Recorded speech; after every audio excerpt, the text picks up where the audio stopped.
Searching for a 2026 Mercedes-Benz E Class Coupe? Here's the twist. You won't find the N. But don't click away just yet, because what replaced it might actually be better. First, the truth. Mercedes-Benz E Class Coupe is gone.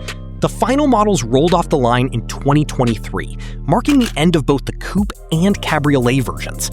Mercedes-Benz didn't just pause production, they completely restructured the lineup. So what took its place? Enter the all-new Mercedes-Benz CLE.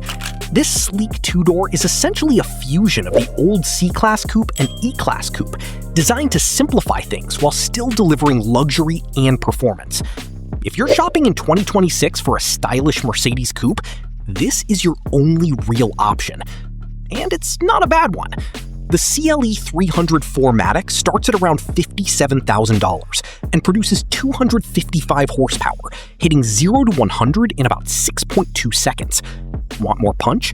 The AMG CLE 53 brings a turbocharged inline-six with 443 horsepower, dropping the 0 to 100 time to roughly 4.0 seconds, firmly in sports coupe territory.